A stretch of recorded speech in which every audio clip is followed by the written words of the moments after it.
सुप्रभात बच्चों। अब हम आपको संस्कृतिकरण के बारे में बताएंगे। आरंभ से ही हमें ध्यान रखना जरूरी है कि संस्कृतिकरण भारत में परंपरागत संस्कृति में परिवर्तन के कारण नहीं हुई, बल्कि हमारी परंपरागत जाति व्यवस्था में परिवर्तन से हुई है।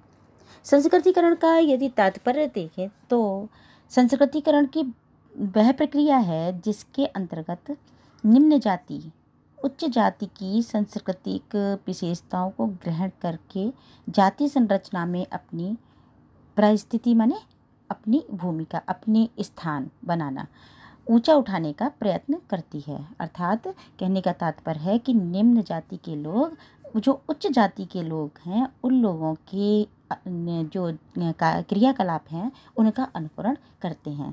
डॉक्टर श्रीनिवास ने इसे ब्राह्मणीकरण भी कहा है। जैसे कि निम्न जाति के लोग, ब्राह्मण जो लोग हैं जो मांसाहारी नहीं होते हैं, जनेऊ धारण करते हैं, ऐसे लोगों का, क्योंकि जो निम्न जाति के लोग हैं वो मांसाहारी होते हैं, विधवा पुनर्विवाह करते हैं, शराब पीते हैं, पशु बलि चढ़ाते हैं, ये सारी चीज़ों को छोड़कर वो ब्राह्मणत्व धारण करते हैं। अर्थात मांस खाना छोड़कर कर्मकांड जो होते हैं, पूजा पाठ होती है, उन सब में अपने आप को ढाल लेना, अपने आप को परिवर्तित कर लेना, यही संस्कृतिकरण कहलाता है।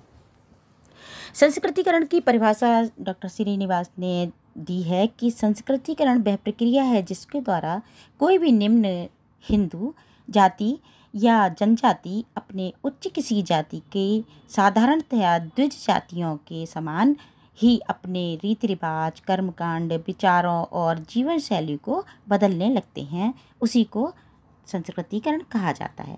दूसरे शब्दों में हम ये भी कह सकते हैं कि निम्न जाति सामाजिक और धार्मिक जीवन में वे सभी व्यवहार करने लगती हैं जिसकी अनुमति उनको पहले नहीं थी और केवल उच्च जाति को ही थी। अब उच्च जाति के जो लोग हैं उनका ही अनुकरण करना यही संस्कृतिकरण कहलाता है। जैसे उदाहरण के लिए, जैसे पंडितों में जनेऊ धारण करना है, शाकाहारी भोजन करना है, सोने चांदी के आभूषण पहनना है, तीर्थ यात्राएं करना है और धार्मिक कर्मकांड करना है।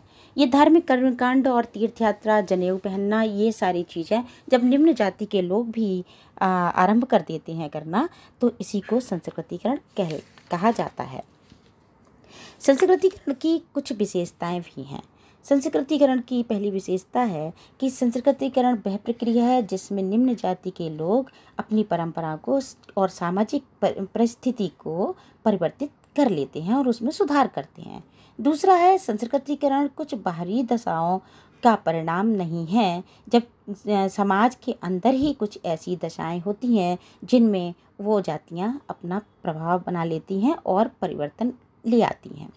तीसरा है, संस्कृतिकरण वह प्रक्रिया है जिसके अंतर्गत निम्न जाति द्वारा उन परंपराओं का अनुकरण किया जाने लगता है जिनका प्रचलन कुछ समय पहले तक केवल उच्च जाति के लोग ही करते थे, उनका ही प्रभाव रहता था। चौथी है, संस्कृतिकरण का तात्पर्य केवल ब्राह्मण जाति के व्यवहारों को ग्रहण करना ये नहीं है, बल्कि अन्य जातियों का भी जो प्रभाव है उसको भी अनुकरण करना है। पांचवा है कि संस्कृतिकरण का संबंध एक बड़े समूह द्वारा किसी उच्च या प्रभु जाति, जो उच्च जातियां हैं, उन जातियों की जो विशेषताएं हैं उनको ग्रहण करना है। लेकिन छठा जो पॉइंट है उसको अच्छी तरह से आप लोग समझिए कि वर्तमान दशाओं में विसंस्कृतिकरण की प्रक्रिया के साथ साथ देखने को मिलती है। जैसे कि उच्च जाति के जो लोग हैं वो लोग भी अपनी परंपराओं को छोड़कर, जो उनकी जनेऊ धारण करना है या कर्मकांड करना है, तीर्थ यात्रा करना है, ये सारी चीज़ों को छोड़कर उसका उल्लंघन करते हैं और उन नियमों को छोड़कर शराब पीना, मांस खाना और तमाम सारे कर्मकांड, वैवाहिक संबंध जो होते थे उन संबंधों को में भी उल्लंघन करना, ऐसी चीज़ें, जनेऊ को त्याग देना, ऐसे कई उदाहरण विसंस्कृतिकरण के मिलते हैं। छठी विशेषता है कि संस्कृतिकरण कोई नई प्रक्रिया नहीं है। भारतीय समाज में सांस्कृतिक इतिहास की प्रक्रिया में सदैव ये चलती चली आ रही है कि वैदिक युग से लेकर आज तक अनेक जातियां कुछ न कुछ प्रयत्न के द्वारा अपनी सामाजिक स्थिति को ऊंचा उठाना चाहती हैं और वो ऊंचा उठाती हैं जब उसी को संस्कृतिकरण कहा जाता है। तो ये हो गई इसकी विशेषताएं।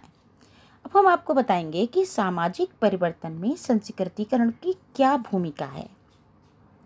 सामाजिक परिवर्तन के अंदर संस्कृतिकरण की जो भूमिका है वो पहली है कि निम्न जाति की जीवन शैली में परिवर्तन।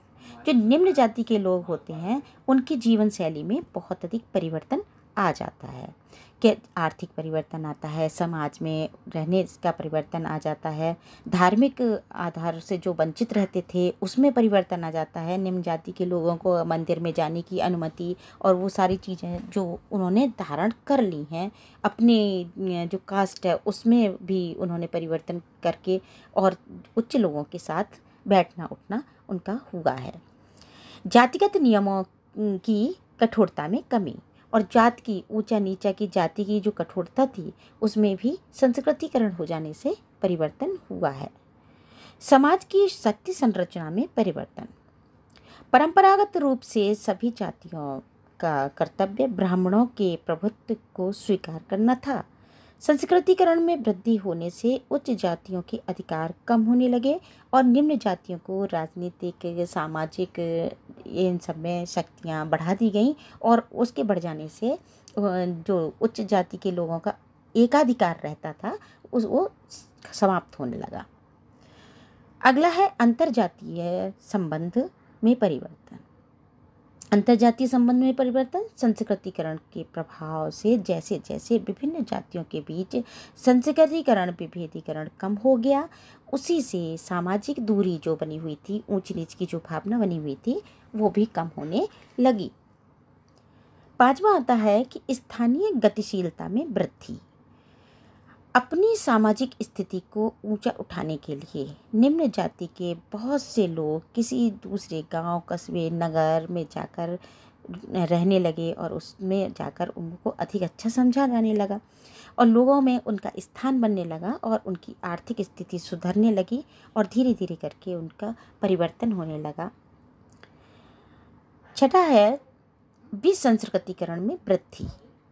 परंपरागत व्यवसायों में उच्च जाति के लोगों का एकाधिकार समाप्त हो गया।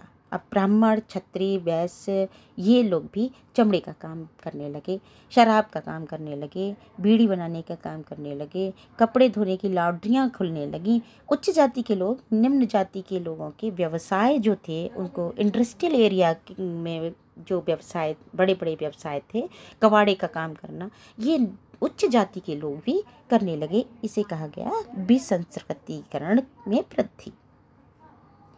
अगला आता है कि नई समस्याओं में वृद्धि।